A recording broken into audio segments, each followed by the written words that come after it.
notre chaîne, nous s'abonner. La chaîne a vu sur Jonas La Grâce Ministre TV. Dans le niveau YouTube, sur s'abonner. Pour moi, on a vu sur Zambé dans l'eau, la repas pour la parce que la chaîne, il y a tellement pour édifier Zambé, on a coller ça, on a partager Zambé. Dans l'homme de Dieu, le prophète, Akamabiso, Nakati, il y a prière pour Kobanda, partage Nabiso, il y a Tonwell. Père éternel, nous te disons merci pour ces moments que tu nous as donnés. Père, nous te demandons que ta parole puisse influencer les vies de toute personne qui va écouter. La Bible déclare, au temps des malheurs, tu as envoyé ta parole et ta parole a sauvé. Dans Jérémie, le prophète dit, ma parole n'est-elle pas comme un fait, dit l'Éternel, comme un marteau qui peut briser les rocs. Laisse que cette parole puisse briser l'incrédulité dans les cœurs de tout un chacun qui va l'écouter. Que cette parole puisse transformer, changer, éduquer et édifier. Par le nom tout-puissant et glorieux de notre Seigneur Jésus-Christ, j'ai ainsi prié. Nous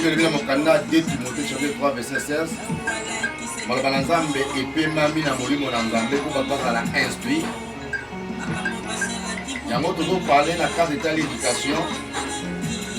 Nous avons trois sortes d'éducation.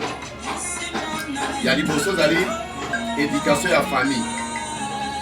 Aux pasteurs, aux évangélistes, aux prophètes, aux docteurs, aux apôtres, aux ministres, aux mamans, aux papas, aux hommes d'affaires, nous sur la vie, en éducation à quatre familles. La première éducation de Soaka et où tu as quatre familles à Bisso. Deuxième éducation, on devient une éducation en environnement de la société. Tu sois l'éducation de l'école, tu sois l'éducation dans le quartier, tu sois l'éducation dans la famille, tu sois l'éducation dans l'environnement, dans la balabala, dans la panne de Bandi. Si tu tiens ensemble, tu reviens en éducation de base. Maintenant, la conséquence, il y a des mal éduqués. Moto yo na famille na ya zake éduqué bien te. Conséquence wana ya ka mingi so mutabali na ndapa libala ye. Mobala o remarquer moi so éduqué te. Mobala pas o remarquer moi so pas éduqué te. Et so ka nani pasteur malika so kamba église. Mais au moment que la kata o kamba na ye azana manque éducation. Ya mo so mona que éducation à famille. Éducation ya environnement la société des ça la même. C'est vrai, nous avons échoué l'éducation à la famille. Nous avons échoué l'éducation à l'environnement de la société. Mais dernier espoir, on devient l'éducation chrétienne. Parce que malheureusement, les gens pour aider Bisso, tous doivent éducation bien. Comme nous avons comme la France, ça va plus la notion. Il y a bon Zambé qui a d'abord moïnaï. Bon, donc d'abord la première, on devient l'éducation à la famille. Là, on a la synthèse. Dans le cadre d'éducation à la famille, on a les enfants indépendants. Et dans la famille, ils sont indépendants.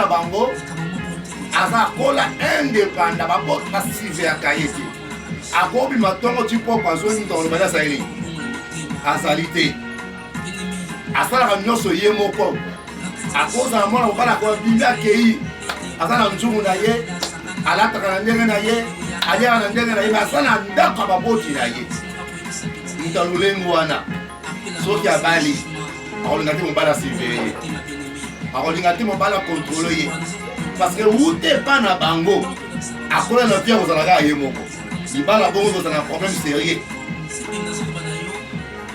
mais mobala olobengo wana pa kolinga moi ça surveiller parce que akola na viva kozala indépendant mais lelo so akomi mosali na Nzambe akolinga te ba surveiller ye na ndenge tu mosala na Nzambe.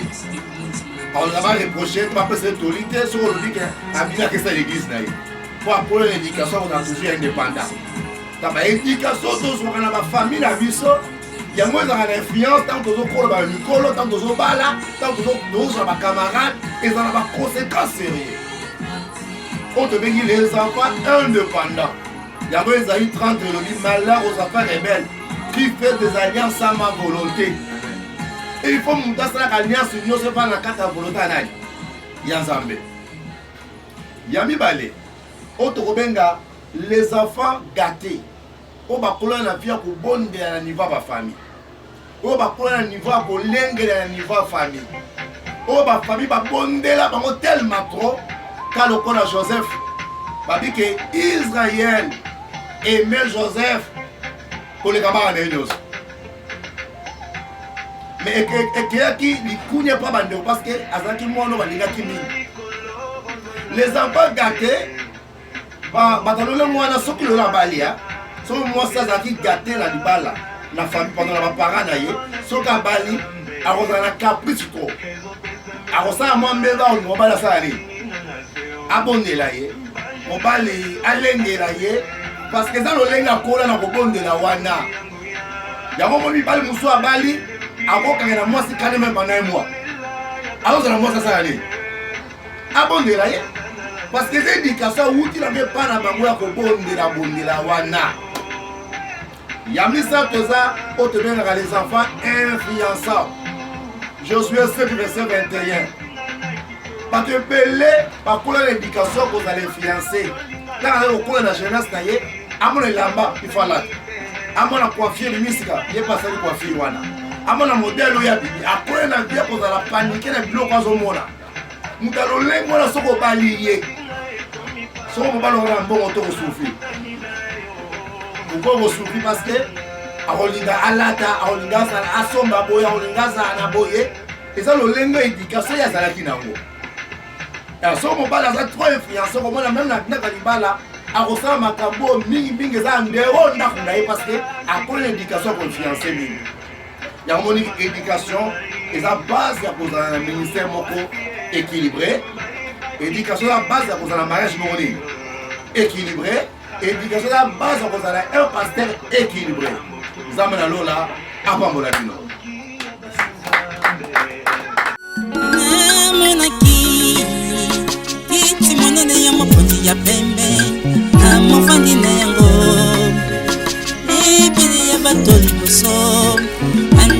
Bakolo